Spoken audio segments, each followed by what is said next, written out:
लगती है, छाती पे नहीं लगती है, तो उससे हिसाब से हमको लगा कि एनकाउंटर गलत है। कनपट्टी पे गोली लगी थी। यहाँ का जो हिस्सा है पूरा इट इज बैडली इंजर्ड, मतलब it is already in position of coming out, मतलब पूरी तरह ऐसे नीचे लटक रहा था।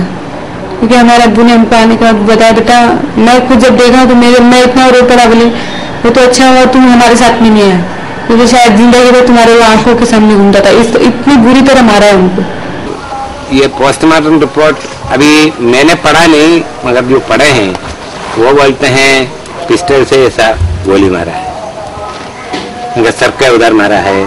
और लड़की को ये पुलिस वाले ने रेप करके उधर भी कमर में भी गोली मारा है करके, और इंजरीज का रिपोर्ट में है करके मेरे को जानकारी है। मैं तो खैर 10 बारी थी, और क्योंकि तो हम नहलाते हैं तो अंदरूनी पार्ट्स का जो है उसका तो हमको इल्म नहीं है, क्योंकि हम तो ढक कर नहलाते हैं। मगर एक ये कि गर्दन पर एक गोली का निशान हमने देखा था। जब वो बॉडी को लेके आ गया तो हम लोग घर की पोजीशन मतलब इस हालत पे हम लोग देखना एकदम ये जैसे यकीन नहीं आया था कि वो बॉडी मतलब हम लोग के घर की है। हमने कहा इतना बड़ा हादसा हो गया था, तो सब तो शॉक्ड हो गए सब लोग जैसे कि, और सब कुछ समझ नहीं आ रहा था, सब उस लायक नहीं थे कि वो देखें।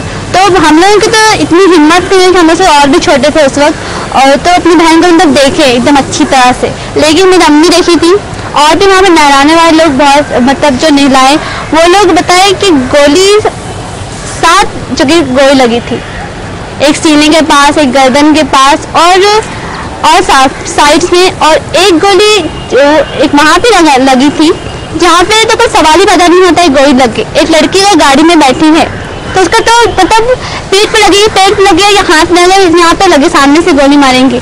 लेकिन एक ऐसी जगह पे गोली लगी उनको पैर के बीच में, जहाँ पे वहाँ पे गोली मारने का मतलब है कि पुलिस जो भी किया है वो पुलिस मतलब रेप केस, मुझे तो ऐसा लगता है कि रेप केस किया तभी उस चीज़ को छुपा देंगे वहाँ पे गोली मारा गया है। वहाँ पर ये पुलिस इतनी गिर सकती है तो हम लोग सोच नहीं सकते। वो डायरेक्ट इस तरह से नहीं वो अटैक कर सकते थे। पहले उनको कहे तो आप रुका दो पैर पे मार के, या गाड़ी को कुछ कर दो, या फिर उनको ऐसी तरह पकड़ो कि वो हिले नहीं। तो अभी उनको ये भी तो मामला समझ में नहीं, क्योंकि खुद मेरे कज़िन ने आसिफ ने बोला है कि उनको इतनी बुरी तरह मारा है, और मतलब पूरे उनका बदन पूरा नीला नीला पड़ चुका था। मारने का भी एक तरीका होता है, उनको हथियार दे दिया गया तो इसका मतलब ये नहीं कि एकदम धड़ से किसी की जान ले लूं, ऐसा नहीं है। तुम उसको मारो, लेकिन उसको ऐसी जगह पे मारो कि जिंदा रहे इंसान।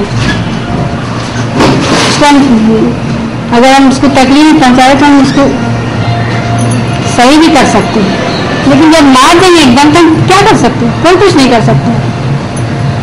जान तो लेना उनके लिए बहुत आसान है, लेकिन जान दे सकते हैं, अभी वो वापस कर सकते हैं। मैं तो उस टाइम पे ही बोलता था कि अगर मेरे लड़के ने उसको मारा है तो कायदा उसको उसकी सजा देगा, और उसको सजा होनी भी चाहिए। उसमें कोई हो तो क्या, लेकिन मैं हूँ, मेरा बाप भी हो, तो जो कायदे में सजा अगर मैंने किया है तो मेरे को उसकी सजा मिलना है, उसमें कोई शक नहीं है, कोई भी हो। लेकिन इस तरह से यानी पुलिस ही फरियाद दी और पुलिस ही यानी कि जजमेंट दे और पुलिस ही उसका इंसाफ कर डाले तो पत गया, फिर हिंदुस्तान में रहा गया। कायदा कोई चीज ही नहीं है। फिर Police has no role to play in that. Police is not supposed to prove who is guilty or not. Police is only supposed to file a charge sheet, make out a prima facie case before the court so that the charges are framed. Thereafter, the court takes over. So therefore, I think what the police is doing under these so-called encounters, they are really taking law into their hand. जब एनआरकी फैलती है, law and order position खराब होती है, तो जो बेचारा कमजोर होता है वही उसको ज्यादा झेलना पड़ता है, नेचुरल है।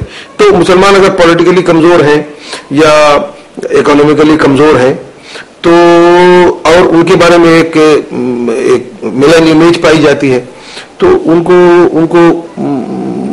उनको मार देना या करना निस्बतन आसान है, उसके ऊपर कोई ज्यादा आवाज नहीं उठती।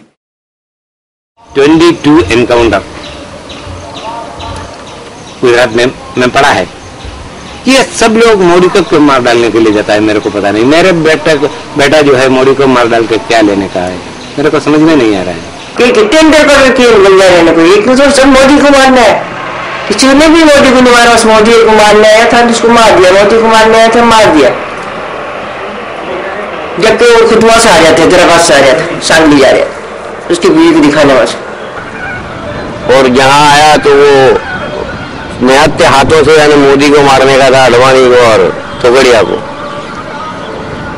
तो उनके जो जैसे बकरी के बच्चे हैं पकड़ लेंगे और मार देंगे उनको हाथ से, उसके पास एक ब्लेड ही नहीं पकड़ाई।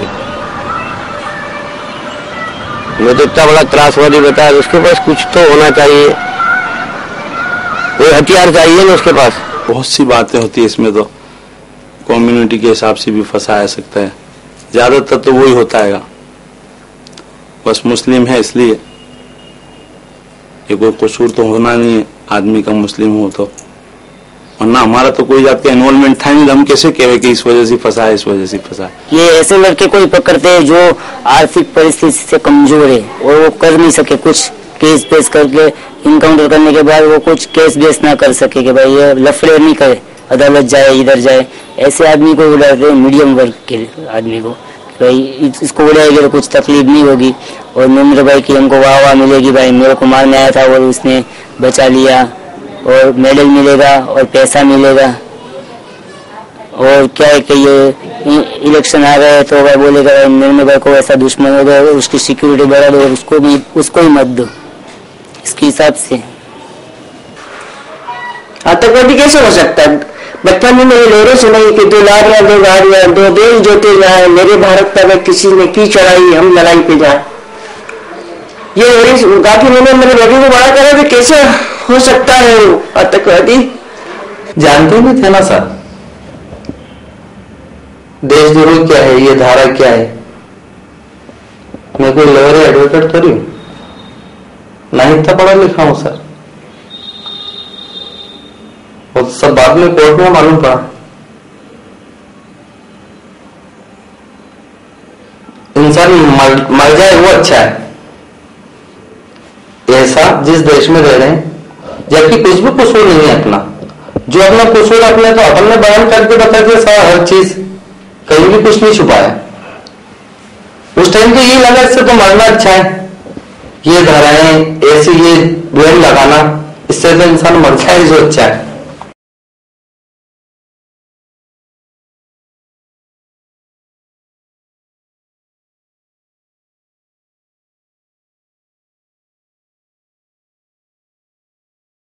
The points in the report are very clear and Mr. Tirath Raj has not minced any words.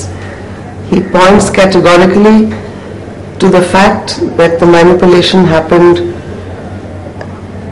at the highest level, at the level of the Chief Minister's office. The Chief Minister's own Principal Secretary called senior police officers to his room and said,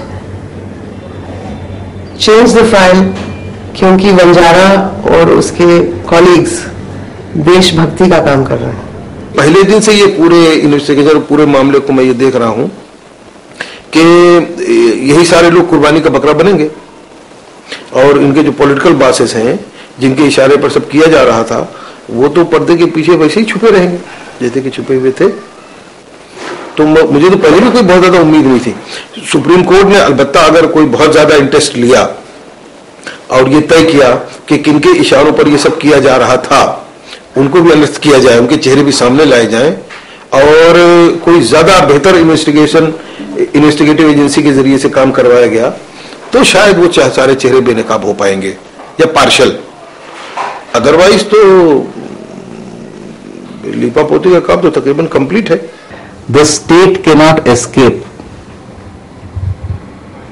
culpability for a death having occurred in the custody of the state. A criminal trial only focuses on who was guilty for this particular death.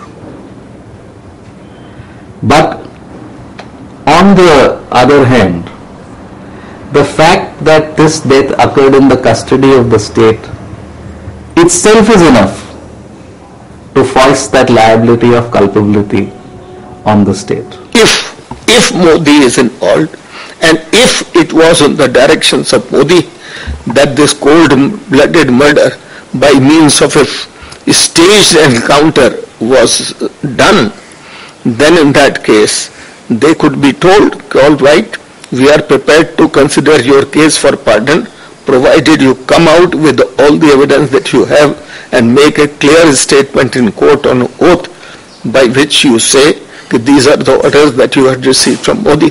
Then other circumstances would corroborate his statement and they would conclusively prove the involvement of a person, if this is so.